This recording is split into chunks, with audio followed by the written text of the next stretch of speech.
Today's sponsor is Audible. Please visit audiblepodcast.com/baldmove for a free audiobook download.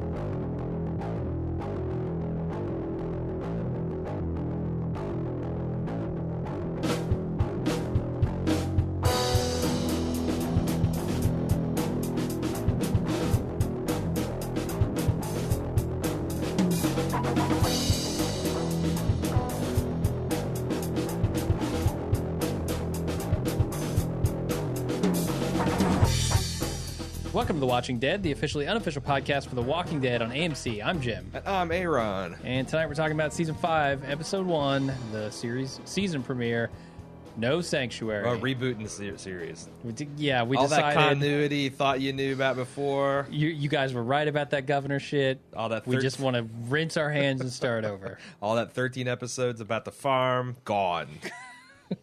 Season premiere, No Sanctuary. What we talked a lot about this in the Instant Cast already, so not going to rehash a lot of that stuff. Try to go through this fairly quickly, talk about other things that we didn't talk about, and get with the feedback, because I think the feedback is where we're really going to shine this week, thanks to you guys. Yeah, I forgot what it's like to get the fire hose. It's been since Game of Thrones since we've had a show of this popularity on. Yeah. And it just like the PSI just blew me back. Yeah, and apparently this brutal cuts from week 1. Brutal cuts. This was the biggest showing, the most watched show in the history of television on cable. Yes. How many people? 17.2 or 17.3 million. Wow. Yeah, massive. Broke all records. They expected to break the time-shifted records as well, which makes sense because the last one was set in 2007 when time-shifting wasn't really much of a thing. What was the last one? The time-shifted record? I don't remember the show. Because, was it like Sopranos or something? No, it was some telecast of like a movie or something. Huh. It was High School Musical 2. Believe it or not. Yeah, back in 2007. I totally so this just crushed everything else that's been on TV, and they're expecting the time-shifting to do the same. We'll see. Right. Time-shifting record is like 22 million, something like that. Sure. So we'll see how it goes. Before we get into the recap, do you have anything to bring up? A couple things. This weekend is Walker Stalker Convention, the Walker Stalker Con. If you want to get tickets for that, you can go to walkerstalkercon.com. We gave away a couple sets of tickets last week, and the winners have been informed. But it's still chance. There's still tickets available. I think there's even VIP tickets available. So there is. It's a great way to meet and greet some of your fan favorite stars. Mm-hmm. I think a lot of the Andrew Lincoln and Norman Reedus meet and greets have been sold out, but you can still get to their panel and see them there. Lots of cool opportunities. We're going to be on a panel at 6 p.m. The podcasting The Walking Dead. We're going to be joining the stage with the guys from The Talking Dead, from the Walker Stalker Con, from the Walking Dead cast, Jason and Karen. A couple other things. Walking Dead Girl's going to be there. Walking Dead Girl's going to be on there. So we're going to be doing that, and then immediately afterwards, we're going to be doing a meet and greet at, I think, either the Hotel Bar or the Hard Rock, which is right across the street. Mm-hmm. So if you want to know exactly when the AfterCon activities are happening, follow us on Facebook or Twitter, @BaldMove and Facebook.com/BaldMove, respectively. But no, yeah, feel free to come up and see our panel and come up and say hi. Yeah, that'd be cool. Go to walkerstalkercon.com if you want to get tickets.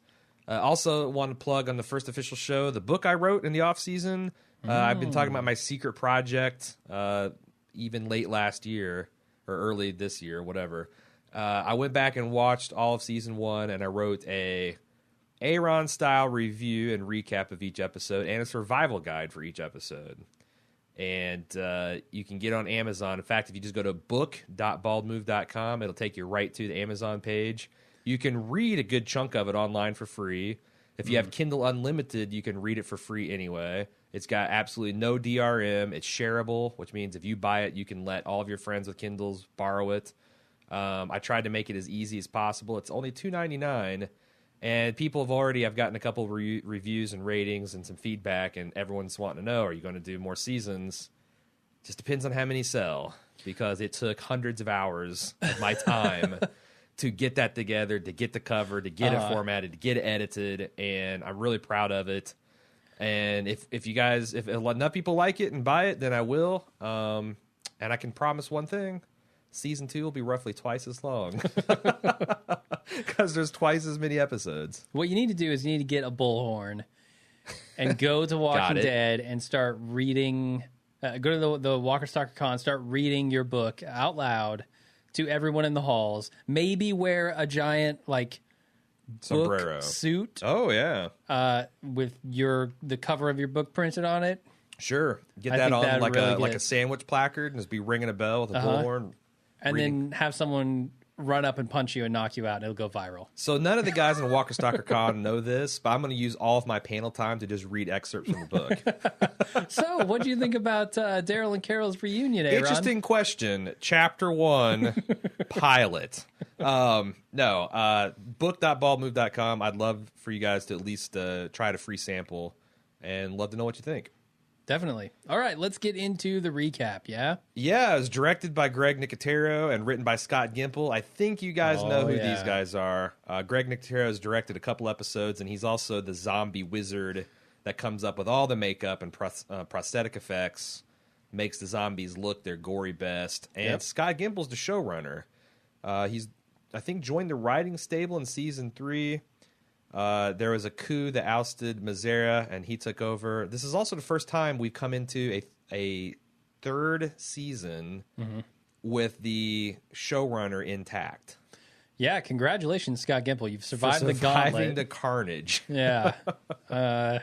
You have escaped the terminus of showrunners. Yeah. Oh, did you also know something else happened last week? AMC just went ahead and renewed this show for season 6. So I heard. So when you're premiering to 17.2 million people, that's what you do. In a related note, Bald Move renews its podcasting coverage for The Walking Dead for a 6th season. Probably, yeah. Unless they really fuck up this season, I don't know. Like, they'd have to fuck it up worse than the end of season 3. It's hard to imagine. I can't imagine how. I mean, I can definitely imagine a place where we stop covering the series.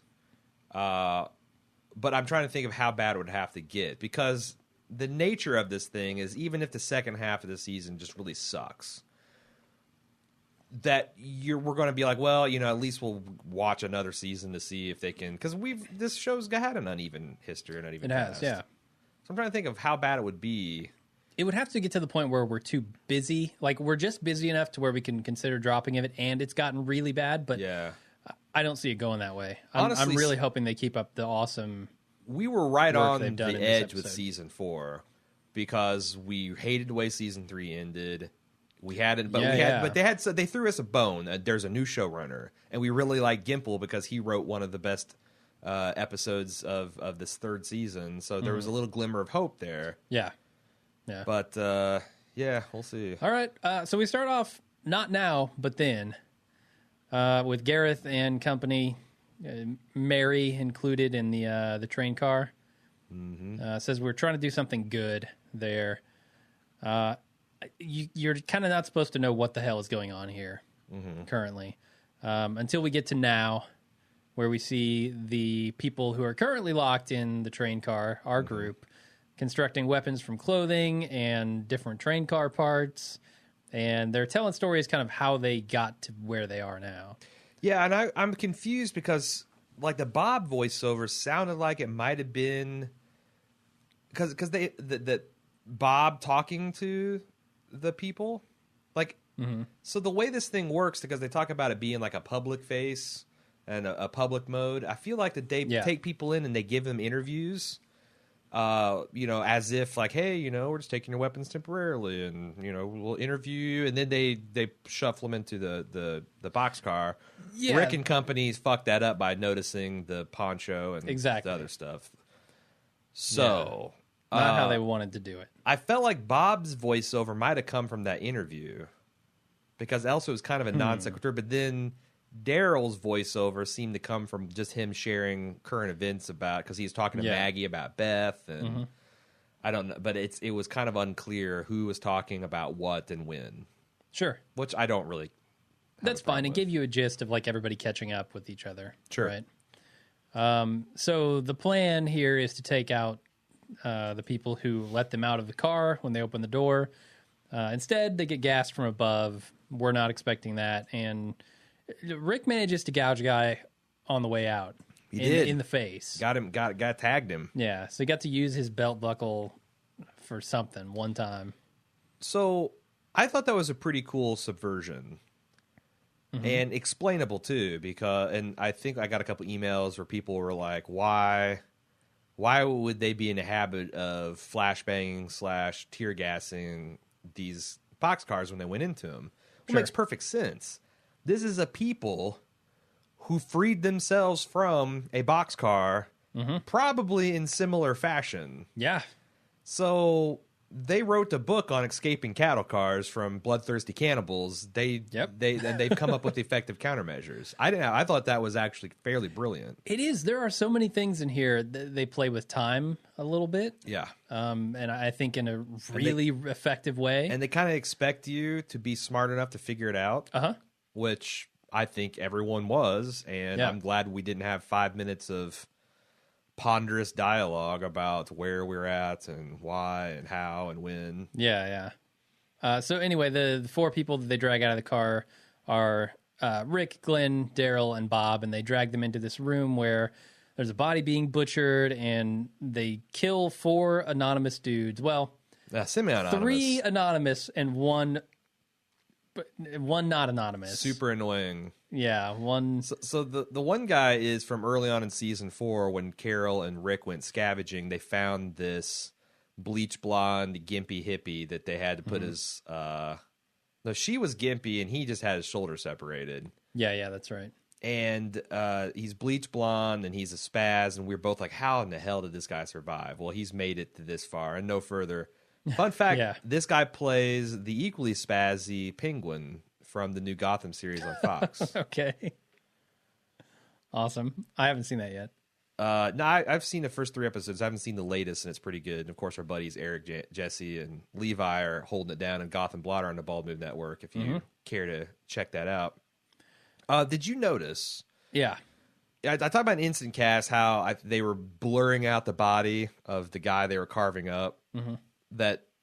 That number one, that turns out that was the Alex guy who was the friendly guy trying to show him around Terminus last season. He ended up got shot in the head in the showdown. Okay. So they eat their own if they have to. But did you notice that they were kind of sluicing his wounds with a chemical? Almost looked like a bottle of bleach. Yeah, I don't know what that's about.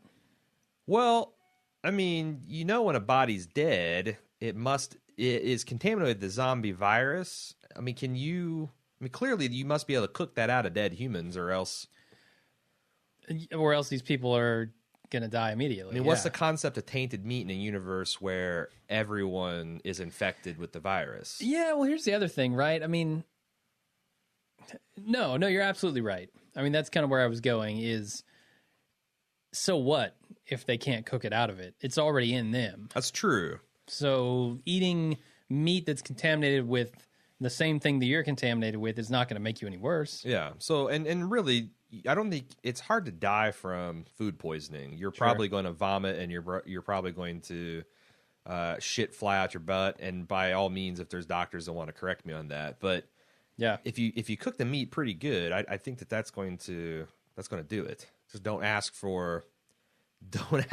rare steak burgers. Yeah. When you're asking Mary for a hot plate, and you're going to be all right. Sure. So Bob is there, and he kind of pleads for their lives and tries to trade some info about DC for their well-being here. I don't think he was trading info. He represented, I told you, man. Like, he's said this story before.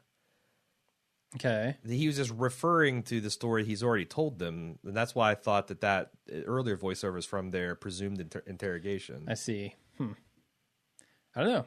Maybe. But Gareth doesn't give a shit, right? No, he doesn't care. He just wants to know what's in the bag outside the fence. Rick tells him. Rick straight up tells him. Looks positively deranged. Yeah.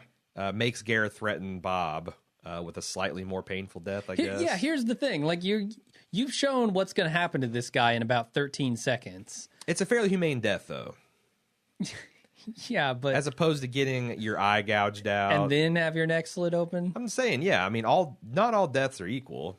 So you're going to give up any kind of secret information you have. You're going to give up everything to save this guy's eye right before he dies? What?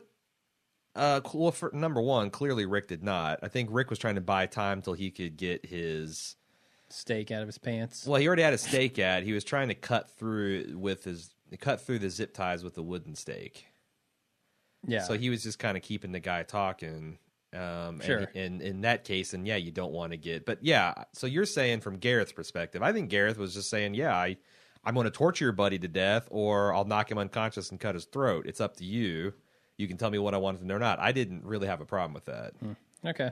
I mean, that's standard. Even we saw it on Boardwalk, Tell me what I want to know. You're going to die. Nothing's changing that. Tell me what I want to know, and the death will be quick. That's an effective bargaining tactic. I guess so. It comes down to this idea that the effectiveness of this scene is kind of undermined in a couple of ways. One of them being, the big one being, I know none of these people die because I've seen previews with them in it.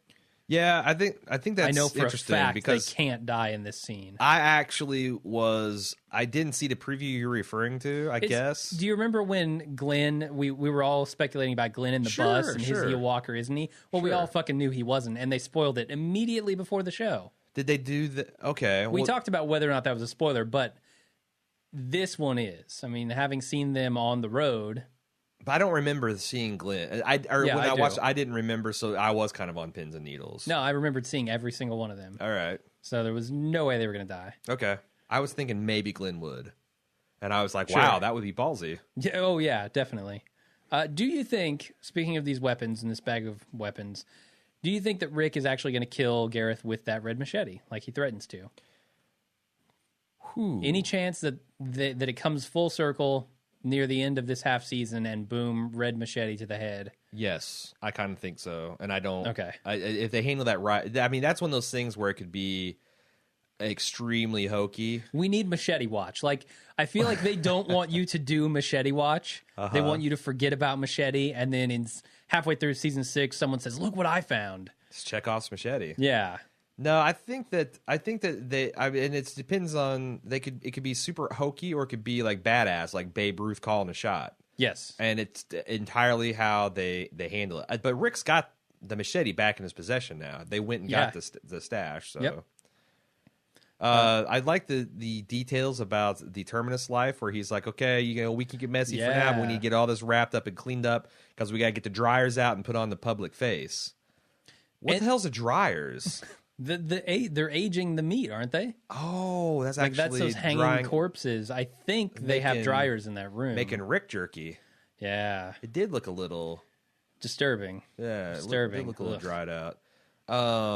So they also have a lot of systems in place here. They're keeping track of inventory down to the bullet. How many bullets are you using in the herding exercises? Yeah. Because that's another thing I don't think that is immediately obvious, like we talked about, is that whole herding and putting into the boxcar and then coming to get him out of boxcar might have taken place in as little as an hour. It seems like it. Yeah. Given the timeline in this episode. Right. We know that Tyrese and Carol hear the gunshots of them being herded into the A train. Sure. And then the Terminus folk are going out and planning to set fireworks away from the facility because they know that stuff draws walkers and then this will draw them away. So yeah, I feel like and that's another thing. They're extremely efficient at the way they are fleecing their visitors. Sure. It's it kind of works as a commentary on industrial farming. Okay. I mean, I got the real strong impression when we were watching those people getting butchered that was a little. I mean, you could almost see a PETA logo in the corner. And the comments about, you could be the butcher or the cattle. Sure. Throughout this episode. Sure. Let's talk a little bit about the Walking Dead intro. The updated intro. Mm-hmm. Where they play the theme song. There are, everybody's name is here credited, and there are scenes being shown behind the names. Rick's scene, he's the first one. He gets a bag of guns. The bag of guns that we've seen. Eat a bag of guns. Eat a bag of guns. Norman Reedus gets what I think is probably the coolest of all, fittingly. It's his name over his winged vest being shot through the wheel of a motorcycle, like through the spoked wheel of a motorcycle. Okay. It's pretty cool. Yeah. Like, because that just sums up Daryl, right? Sure. Badass leather vest, motorcycle riding. Although I think if they got the crossbow in there, it would have been... I think the white power triumph is gone now. I think so, yeah. That's been lost in all the bullshit and confusion from the prison. After the prison, it was gone. Right. You got Stephen Yeun with a pocket watch over his name. The keys to Maggie's vagina, as we've referred to it before. Apparently, yeah. Speaking of Maggie, Lauren Cohan is over burning paper that turns into either the Terminus map or just a map of Georgia. I can't tell exactly. Then Chandler Riggs... Have they marked all the snowmobile dealerships? They did, okay, yeah. There's one tiny little dot. That's handy. Near the border, yeah. So Chandler Riggs is over this building that says "Away with You" written in blood. Don't know what that means. Like, stop me if you think any of this actually means anything. Who was it over that? Chandler Riggs. Oh, okay, because that building was from last season, right? That was one of the mini buildings they walked past that had crazy shit written on it. Yeah, I think so. Okay. A lot of this stuff is from previous seasons or this season. You get Denai Guerrera with kind of a lattice work of wooden rafters out in a yard near a building. So she's going to do an outdoor barbecue at some point. I think so, yeah. All right. Melissa McBride over the knife with the knuckles, the brass knuckle knife. She's rocking this episode. Yeah, and that's in the woods, and they do kind of a zoom focus thing on the knife. Michael Kulitz is over a twig grave marker with baby booties on it, like we saw in the Grove. Oh, he's going to kill Holly. All right. Sure. Yeah, not Holly. He's going to cross show. over to another series. Quantum jumps, the quantum leap style. My God, I can't get anything right. No, Judith. Well, baby ass cooker. Yes. Yeah, definitely Abraham is going to kill her. You know that classic series, Quantum Jump. Yes. No, that was a good one. Mm-hmm. Emily Kenny and Chad Coleman. Now we're getting to the bottom of the barrel here where they don't even bother to separate the names. Hey, fuck you. Chad Coleman is at the top of your barrel. I don't know I'm what barrel not you're the looking one at. who combined him with another name. I don't know what barrel you're looking at, buddy. The one that comes barreling through the door and body slams you. The barrel chest. And it's just kind of like a darkened, run-down looking hallway.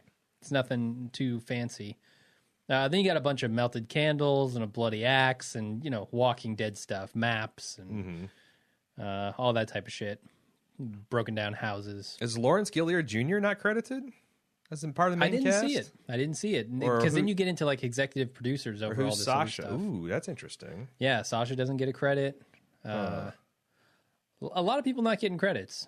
Does that say anything about their status in the show? I don't really know. I thought that they had to, if you're part of the, I mean, that's, I feel like, I've only learned this by reading professional critics. I do not have any inside information, but I feel like that where you're mentioned in the credits is all about your pay and your contract negotiation and an ego thing. Maybe they're saving it also if you're not credited, that you could be a guest star, and that they're trying to get some of these guys into a guest star spot so that they can get some Emmy love. I don't know.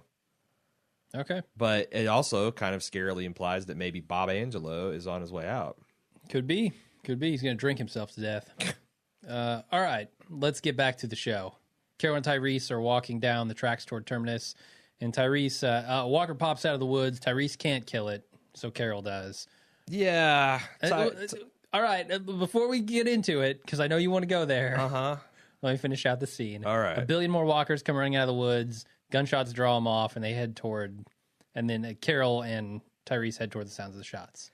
Speaking of Holly, it's a really good thing that Little Ass Kicker is from the Holly school of crying when dramatically appropriate, because they would have been fucked if she gotten, a little case of the boo-hoos during this Walker invasion. Yeah. What did you make of Carol saying that she's not going to stay? She's already made up her mind that she's going to vamoose as soon as she makes contact with the group. Yeah, my question was, why not? Is it because of the banishment, or is it because... I mean, we're not in Rick's house no more, so... Yeah, no, that's true. I mean, they're kind of just on the road.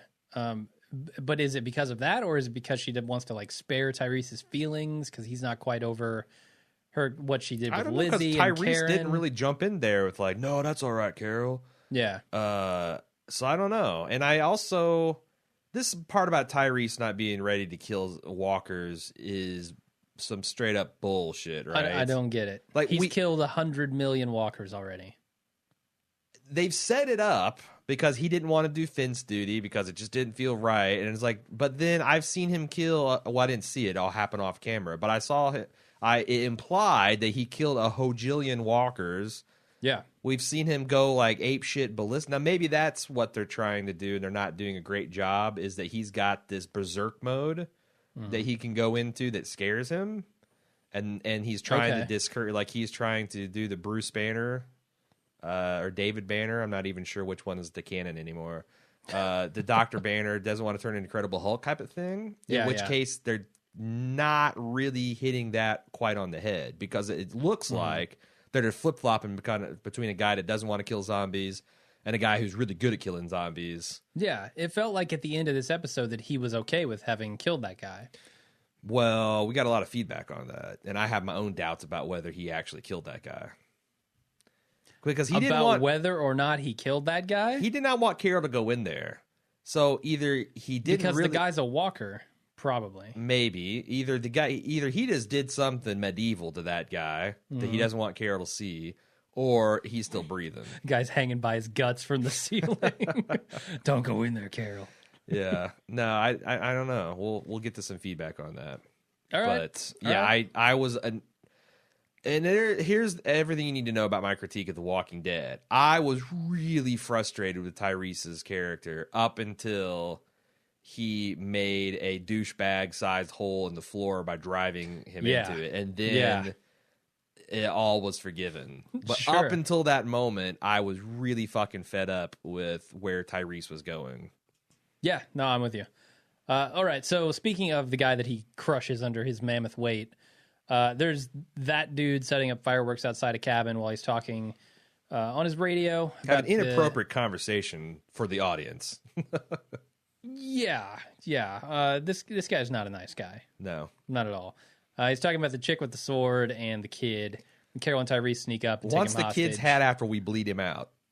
What? He said, I want the kid's hat after we bleed him out. So he's got dibs on the fireman hat. Sure. Or the anti-fireman hat. I think he's got a hat collection. Like the apocalyptic hat collection. Sure. He needs the sheriff's hat to complete the set. Yeah. He's already got Clementine's hat. No, what it is he's trying to stage a YMCA or a shit. YMCA. Not YMCA. He's trying to stage a Village People. What do you call that? A tribute band? Okay. And he's got the Indian costume. He's got the worker. Sailor costume. He's got the sailor. He's got that down. He's got the construction worker. He'll settle for sheriff's hat for the cop uniform. That's a Southern fried version of the Village People. Yeah, I mean that's an apocalypse compromise. Yeah, you got to. Yeah, because how often are cops going to go wandering through your door? So if he gets that, he got the whole set. Sure. So they sneak up, they take him hostage, and they do kind of a poor job of interrogating him because Carol wants to just take off toward Terminus. Sure. And she leaves Tyrese and Ass Kicker to guard the hostage. Who does a really half-assed job of trying to deny that they're actually evil people. So, and I like the fact... I don't think he denies that he's evil. He tries to. They're like, we just have the ninja girl and the kid, and they attacked us, and we're just trying to protect ourselves. You know how it is. But then he switches into, I'm going to kill you if you don't kill me mode. Yeah, that's when Carol Almost leaves. immediately. Because I think he was peeing himself a little looking at Carol. Carol's a badass. She's a straight-up badass in this episode. She's like straight Sigourney Weaver from Aliens. Yeah, she's the fucking Rambo. Yeah. It's pretty impressive. And it starts in this scene because... Yeah, where she covers herself in guts. But Tyrese grabs her and says, Carol, what are you going to do about Terminus? And she says, I want to kill him. Yep. The whole fucking place. That is Liam Neeson's style badassery. For sure. And then she immediately covers herself in guts, which I love the callback. I mean, that is... Her plan here is perfect. Yeah. Absolutely perfect. She sees, executed. She understands that, those gunshots attracted them over there, so there's going to be a massive herd coming over. I'm going to use that to make my way in. And I'm going to grab these fireworks because you might need a distraction. Sure. So, yeah. Great plan. Great plan. So the hostage gets into Tyrese's head by saying that, Tyrese is a good guy. He probably doesn't want to die today. And then he offers got any him friends. You want to be my friend? He offers him the car and says, "Just go. Take ass kicker. Take the car and go." Yeah.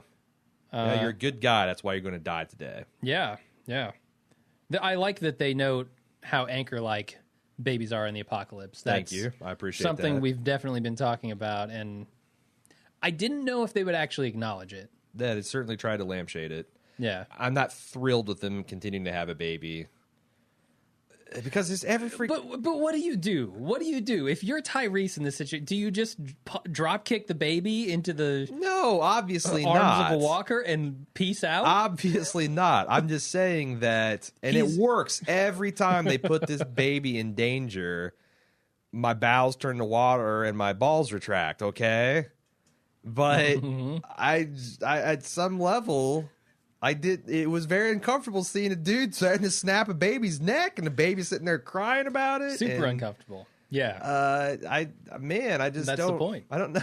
I mean, what's the end game there? Like I said, there's only two ways this can go. Dead baby. Yep. Not a huge fan. Because as much as people say, like, Jesus Christ, Aaron, you're bloodthirsty. No. Me, on the other hand, huge fan of dead zombie babies. I'm just saying, baby dying off camera is the best we can hope for. Yes. Because the other, even more nightmarish possibility is she turns into Mary-Kate and Ashley Olsen from Full House. And I don't want that either. I don't need Uncle Jesse. I don't need Bullwinkle impersonations. I don't need a 5-year-old in The Walking Dead. Then she can turn into the twins from the comics. It's perfect. That story's already been done with Lizzie and what's-her-face. I know. Mika. The baby's problematic, but what are you going to do? Just let it die? That said, they're getting a lot of mileage out of her, so hats off. Because I thought it was an excellent baby endangerment scene they pulled off. With a really satisfying moment of badass. Sure. Do you think that... How much is this guy actually getting into the head of Tyrese here? He's telling him, like, he's pretty much calling him out, saying you must have been behind some kind of walls. Guys like you don't survive outside the walls. Yeah, he's got him pegged for sure. You haven't had to get your hands dirty yet. Uh-huh. I mean, he has a little bit, but not much. So I don't know. This guy single-handedly seems... fighting your way out of a horde of 100 zombies is not getting your hands dirty. Yeah, I felt like And don't forget getting your hands dirty. He meant like killing people, like alive people. Yeah. So Tyrese hasn't done much of that. Anyway, Carol works her way up to the fence where he got beat up by Rick. You're right. His hands are filthy. He got his face dirty. He did. So Carol works her way up to the fence of Terminus where she sees the chaos of the walkers approaching, and she takes that opportunity to blow up the propane tank and let all the walkers into Terminus. And again, hallelujah. Fucking amazing. Like, there were some people bitching and moaning about the fact that was a conveniently well-timed shot with the firework, but I'm just saying... It is, yes. Hollywood recognized you can't blow up a propane tank with a bullet. Yeah. Like, I said in Instant Cast, they finally watched a few seasons of Mythbusters, and they're coming up. So I don't know. I mean, I buy that would work. In fact... Yeah, I do too. I was supposed to go camping with my friends that we kind of go out camping and shoot a bunch of guns off, and I got rained at last weekend. Oh, no. But last time we did it, we shot a couple empty propane cylinders, the little, and one of them had some juice in it, and it went and so this time we're going to repeat the experiment, and we're going to set up candles on the range to see if it would actually explode. Unfortunately, I can't report back to let you know if that happened, and please do not try this at home. Oh, my God. I guess I can do it because I'm being overseen by a law enforcement officer, believe it or not, so it makes it okay. All right. But I can't encourage or condone that type of behavior. Cool. But if I get to do it, I'll let you know. All right. Whether a firework would do it. Maybe set up a camera. There you go. Maybe set up a camera. We're into high all speed. I'm saying. We're into high speed. Oh yeah. Another Patreon 1,200 frames per second. Let's do it. Anyway, I love the Bottle Rocket RPG here. It was fucking awesome. Oh yeah. And the zombie explosion, again, the only thing I could wish is that I didn't see it in the previews because that was just fucking awesome. The bodies flying up, like so much shrapnel. It's great. It's great. So we go back to the cabin where Tyrese and Hat Guy hear an explosion. And the guy says that Tyrese and Judith are going to die again. Again, he's with the dying because you're a nice guy sort of thing. Mm-hmm. This cabin, man, this scene is where I noticed this cabin is constructed mostly out of cardboard. Like, you shoot off a firework in the wrong direction, this whole thing goes up. I think it's supposed to be insulation. Okay. All right. Because it was all, the outside was quite a bit woody, more woody. This was just. It was, yeah. Yeah, I feel like, the harsh Georgia winter, some guy was holed up there in his little hunting cabin, and, he was just trying to insulate with cardboard. Sure. And then we go back to Terminus, and everyone is panicking as the flaming walkers invade.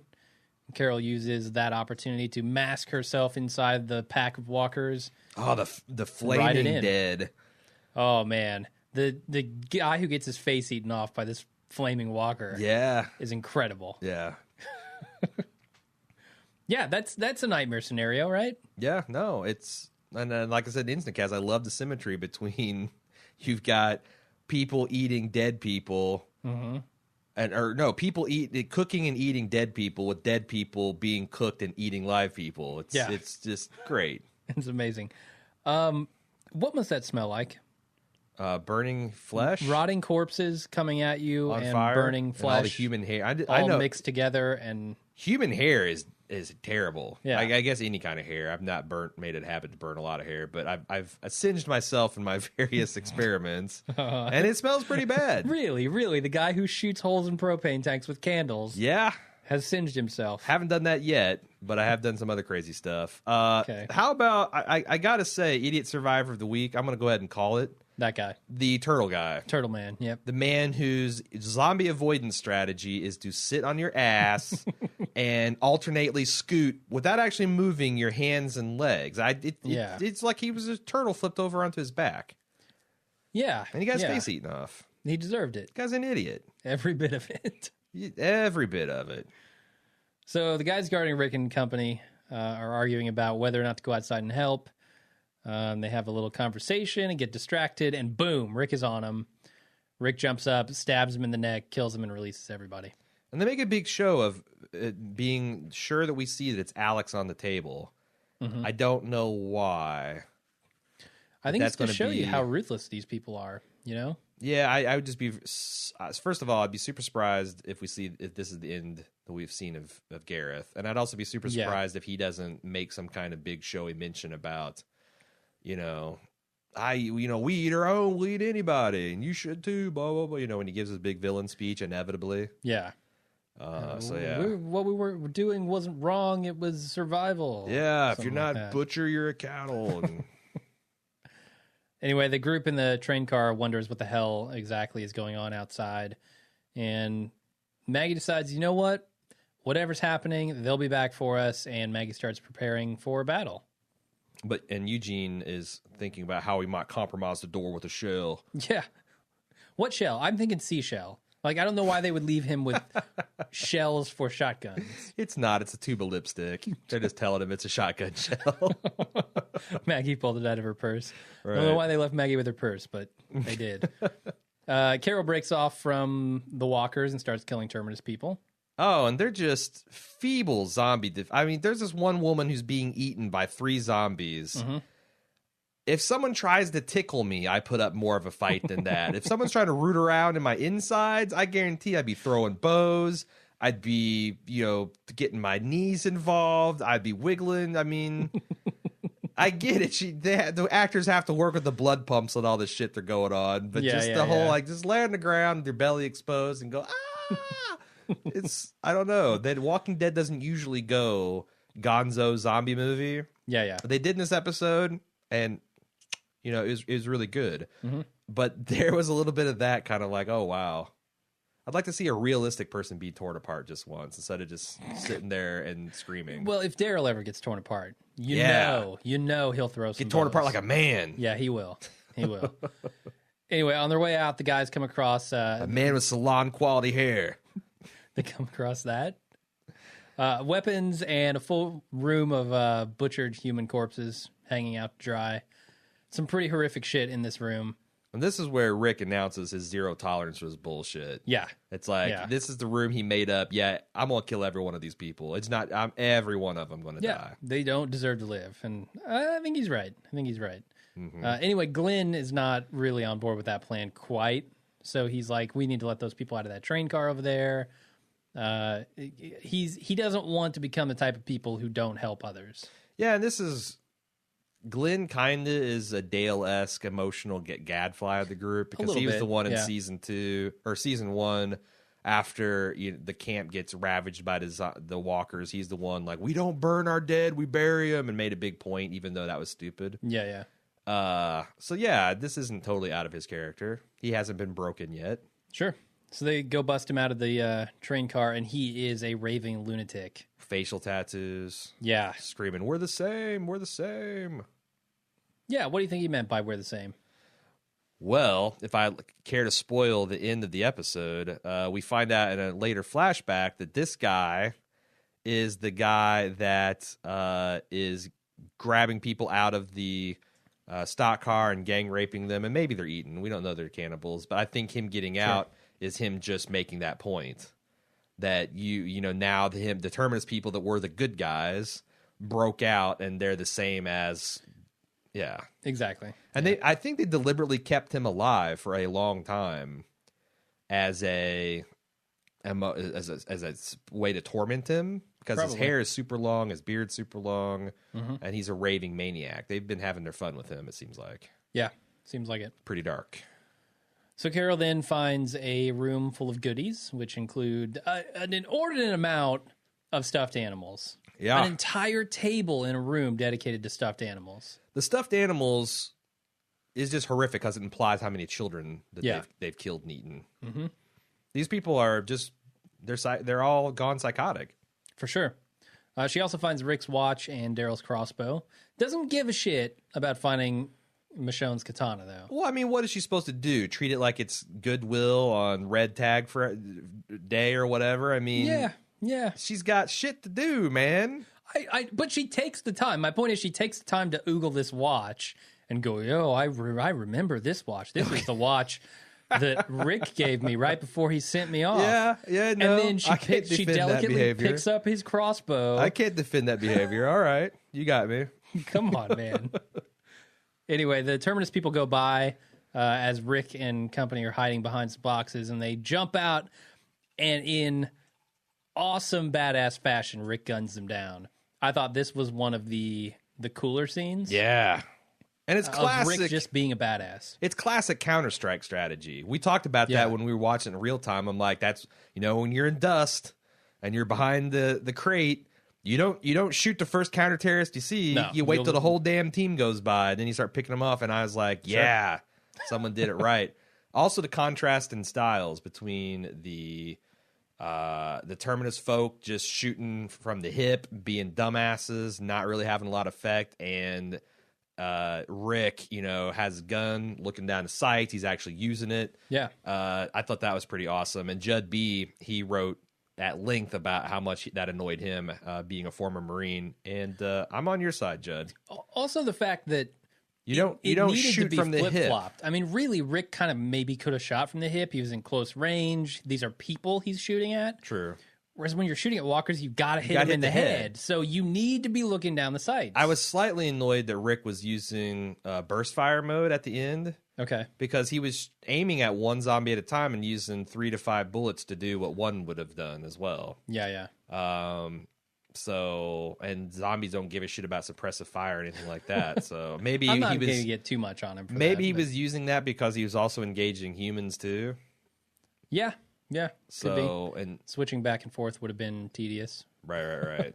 But no, I like that. And then they all end up dying screaming by bullets or teeth because Rick just shot. I mean, it didn't instantly kill them. Yeah. So a lot of the zombies came in and start chowing down on them. There's a lot of people getting eaten alive in this episode. That's what you want. It's what you want in a zombie show. So Carol finds the candle room. The room of remembrance. And she's spotted by Mary. And then they fight. Carol wins, of course. Sure. And then Mary gives her like a Terminus history, I guess. Like a little education here on Terminus. The signs were real. Before Carol shoots her in the leg and lets the zombies eat her guts out. I really love how Carol walks out of this scene. Sure. Like she knows exactly what's going to happen. She opens the door, she stares one in the face, lets it go by. Yeah, I'm a walker just walks like up behind you, him, buddy. That's awesome. I think that also, I'll wait because there's some feedback on that, so I'll wait. Well, I was going to bring up Mary's story here. Okay. I mean, we kind of talked about it up front, so I won't talk about it too much, but the specifics are this was a sanctuary at some point. Sure. According to Mary, anyway. They got out of the train car when they were held in there, and they took it back. They took Terminus back. And then they heard a message saying, you're the butcher or you're the cattle, essentially. And it seems like that message is delivered through Gareth. Is Gareth kind of like a messiah figure to them, in a way? I think so, because that's what I was going to talk about, is that I feel like Rick's group goes through this experience, and arguably they kind of have, not with the cannibalism angle, but certainly with being at the hands of the governor. I don't think he was any worse than what we saw crazy face tattoo guy. But, you know, I think that Rick has this experience, and they institute better security procedures. Like, you know, you have to drop your guns and come inside and be separated and held and interrogated, and you know, there's a way to introduce people into society, and maybe you don't let the crazy guy with the face tattoos in. I don't, you know, in the zombie apocalypse, I don't know that he was crazy at the time. You might profile people a little bit. Face tattoos in your society, you're gone. If you got bloody knuckles and face tattoos and a biker vest, I'm not saying, like, I would never like say you don't deserve a job or you should get denied housing opportunities or cut off from government services. But in the zombie apocalypse, I might shoot you in the face. It's life or death. If you come up to my camp looking that way. What about Carol? Covered in guts, swinging a rifle around. Well, it goes without saying, if you see that coming to your front doorstep, you either shit your pants or you shoot her. Because that's, I mean, she even had it in her hair, man. I know. And it was kind of sexy, honestly, the bright red flaming zombie blood hair. Yeah. Well, they need to make a line of hair products that are tinted like guts. Yeah, a marketing opportunity, Walking Dead. Maybe she's born with it. Maybe it's zombie guts. All right, so we go back to the cabin, and there are walkers surrounding it now. Hostage man, I forget his name, jumps up. He threatens to snap Judith's neck, and he tells Tyrese, hey, drop your weapons and go back outside. Then there's a commercial. No! Dramatic pause. He does! He drops his weapons and he goes outside. He does, yeah. What's wrong with that? He had a gun. This guy's hands were in his balls. Like, he didn't even grab the baby and put his head by his head. Balls. I'm saying it's like his hands were at balls level. So like, you're saying human shield. You should have been. It's one thing if you're in a movie and you got the hostage and his head is right by your head. It's an easy shot, is what you're saying. You're like, yeah, I'm saying that you shoot him in the heart, shoot him in the head. Shoot him a bunch of times. Yeah. You hit him in the head, you could probably get him before he could snap Judith's neck. Because, I mean, you and I know that Tyrese can go outside and hulk those zombies. Sure. I don't know that Tyrese knew that, and that's certainly not a safe strategy. And if you leave this guy, I mean, this guy was already, like, smacking his lips thinking how he's going to carve up baby Judith when Tyrese came back in, which is also horrifying. So, bad job, Tyrese. Yeah, bite-sized snack for hostage man. You take that shot. I mean, fucking Carol did it. Oh yeah, I'll put down the weapons. I'll put down, you know. Yeah, she totally did.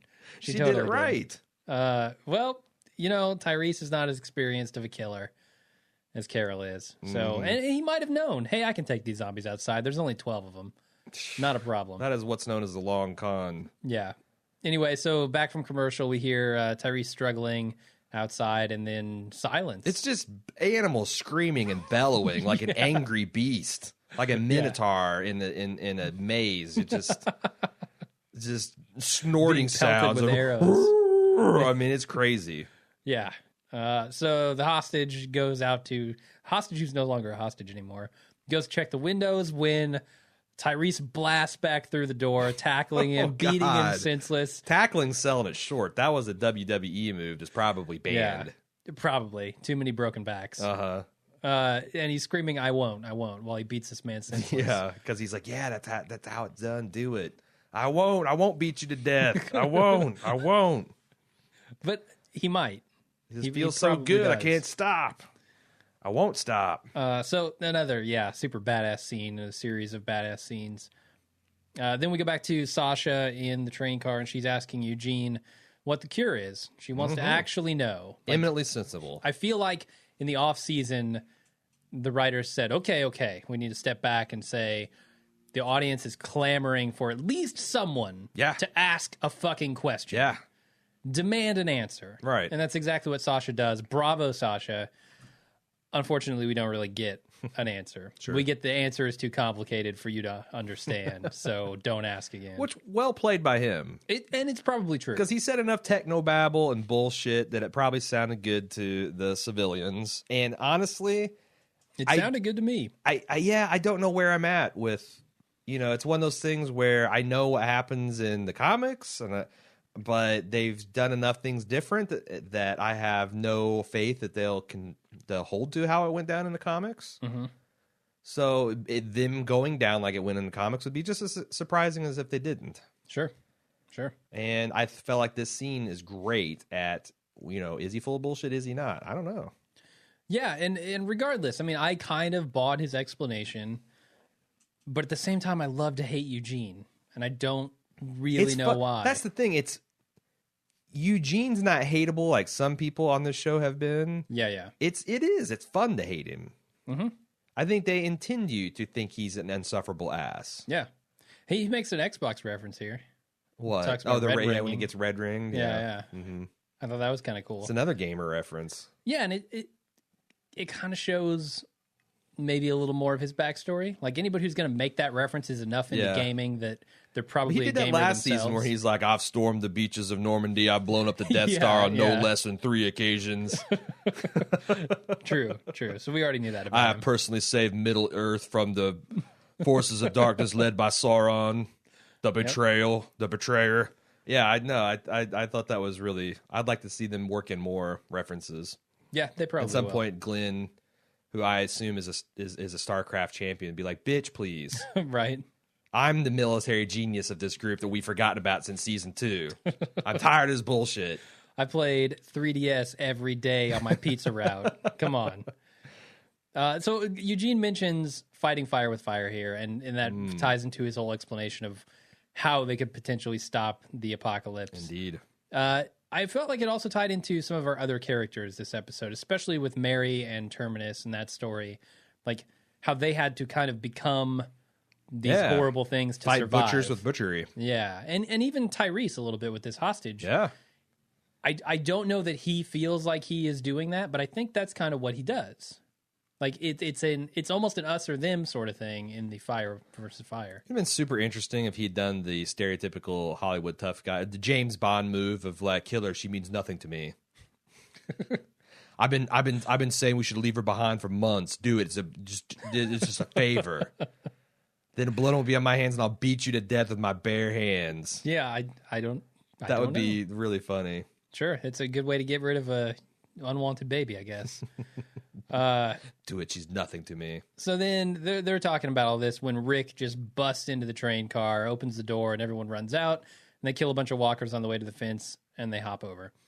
I thought it was awesome that this is the exact hellscape that Eugene is describing when Rick opens this door. Yes. Hails of gunfire, smoke, fire, walkers. The man's a prophet. It's a fucking nightmare out there. I'm just glad Rick was the one to open that door instead of Gareth, let's say. Also, I gotta say, I keep thinking how they're going to top themselves zombie death-wise. But they got like guys' heads flopping at an angle. Yeah. Daryl shoved a pipe through a guy's head, and it was very convincing. And he bashed it to the side. He like just caved some dude's skull in the side of a building. Yep. So much awesome zombie killing. I love it. Gareth, it looked like Gareth got shot. It did, yeah. Rick laid down some suppressive fire and looked like he took a round in the shoulder. I think so. Unless he's just doing some evasive maneuvers. Okay. But it looked like he got shot, yeah. Yeah, sure. Anyway, so they go out in the woods, they dig up the weapons, and Rick tells them that they're going to go back and they're going to kill every single one of the people at Terminus. Nobody else wants to go. Nobody. They're all like, we barely made it out. Uh-huh. And then Carol turns up and everybody forgets about it. Sure. Daryl's happy. Yeah, Carol and Daryl had a nice long forget all about Beth type reunion. Here's your cross.